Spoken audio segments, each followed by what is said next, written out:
Pertigaan Canguk yang terdapat pada ruas Jalan Raya Magelang Gopeng dan Jalan Raya Soekarno-Hatta merupakan area yang sering terjadi kemacetan dan kecelakaan. Hal ini disebabkan apabila mau menuju ke Jalan Raya Soekarno-Hatta dari Jalan Raya Magelang Gopeng, terdapat tikungan dengan jari-jari yang terlalu tajam dan berada pada tanjakan. Dapat dilihat bahwa jari-jari pada belokan ini berkisar 2,72 meter dan radius putar lapangan adalah 7,13 meter. Diketahui bahwa pertigaan Canguk juga sering dilalui oleh kendaraan-kendaraan kecil hingga besar. Dan mengingat bahwa penataan arus lalu lintas yang kurang baik pada pertigaan ini, kendaraan besar tidak dapat mengambil jarak manuver ke depan terlalu besar untuk melintasi tikungan ini, karena hal ini dapat memperparah kemacetan yang terjadi pada pertigaan Canguk. Oleh karena itu, solusi dari permasalahan ini adalah memperbesar jari-jari tikungan dengan memerhatikan tata cara perencanaan geometrik jalan tahun 1997. Meskipun membutuhkan lahan yang luas dan mempengaruhi lebar luas jalan, hal tersebut diperlukan mengingat bahwa tikungan tersebut memiliki jari-jari yang terlalu tajam dan juga berada pada tanjakan. Apabila jari-jari tikungan cukup besar, meskipun berada pada tanjakan, kendaraan dapat bermanuver dengan baik, sehingga dapat mengurangi kemacetan yang ada. Sekarang saya akan menjelaskan mengenai analisa traffic control device pada daerah tersebut. Selama beberapa tahun, pertigaan Canguk merupakan daerah yang tergolong rawan kecelakaan.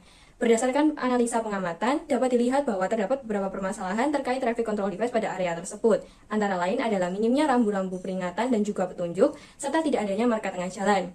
Untuk mengatasi hal ini, ada beberapa solusi yang dapat diberikan. Yang pertama, pada arah dari ruas jalan 1, dapat diberi rambu peringatan pertigaan yang diletakkan 50 meter sebelum pertigaan. Pada arah dari ruas jalan 2, seharusnya diberi rambu peringatan tikungan 50 meter sebelum tikungan. Pada lokasi pertigaan, seharusnya diberi rambu petunjuk jurusan yang diletakkan di pertigaan dan rambu petunjuk pendahulu jurusan yang diletakkan 80 meter sebelum pertigaan.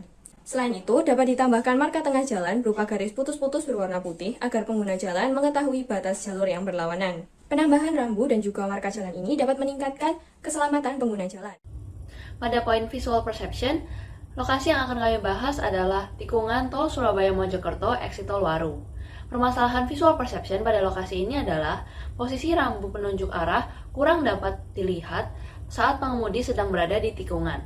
Selain itu, pada tikungan terdapat rimbunan pohon sehingga pandangan pengemudi terbatas dan kemungkinan besar rambu penunjuk arah tidak akan terbaca bahkan terlewat oleh pengemudi.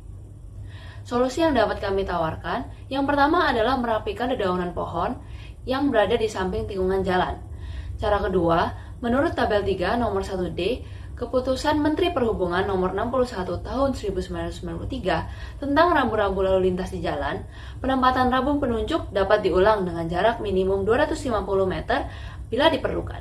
Sehingga pada kasus ini bisa diberikan rambu penunjuk tambahan sejauh 250 meter sebelum persimpangan. Berikutnya mengenai perception and reaction time. Segmen jalan yang akan kami bahas terletak pada tikungan menuju ruas tol Surabaya-Mojokerto yang terletak pada interchange tol Waru. Pada tikungan ini kami melihat bahwa rambu petunjuk adanya tikungan menuju ruas tol Surabaya-Mojokerto berada terlalu dekat dengan tikungannya sendiri. Ditambah lagi tikungan ini tepat berada setelah sebuah bundaran. Hal ini kami rasa menyebabkan pengemudi yang masih belum mengenal ruas jalan tersebut rawan mengambil lajur yang salah. Dan jarak tikungan dan rambu yang terlalu dekat dengan kecepatan yang relatif tinggi dapat membuat pengemudi tidak sempat untuk berpindah lajur, apalagi saat kondisi jalan sedang ramai. Berdasarkan Keputusan Menteri Perhubungan nomor 61 tahun 1993 tentang rambu-rambu lalu lintas di jalan, penempatan rambu dapat diulang dengan jarak minimum 250 meter. Hari ini kami rasa dapat dijadikan sebuah solusi yang dapat memberikan lebih banyak waktu bagi pengemudi untuk menyesuaikan lajurnya. Hal ini juga bisa dicapai dengan membersihkan sebagian ranting daun yang terletak pada bundaran sehingga rambu dapat terlihat pada jarak yang lebih jauh. Selanjutnya, saya akan membahas mengenai topik safety design pada lokasi di Jalan Tol Tangerang Merak KM95. Permasalahan yang ingin saya sampaikan yaitu terkait adanya celah-celah di antara concrete median barrier seperti yang terlihat pada gambar. Kendaraan yang melaju dengan kecepatan tinggi bisa terpelanting apabila menghantam ujung dari concrete barrier pada celah-celah tersebut. Oleh karena itu, solusi yang kami tawarkan yaitu sebaiknya tiang lampu dipasang di atas concrete barrier, sehingga terbentuk suatu struktur concrete barrier yang kontinu. Memasang tiang lampu di atas rigid barrier ini juga dinilai lebih praktis dan ekonomis dibandingkan harus membuat pondasi tersendiri bagi tiang lampu.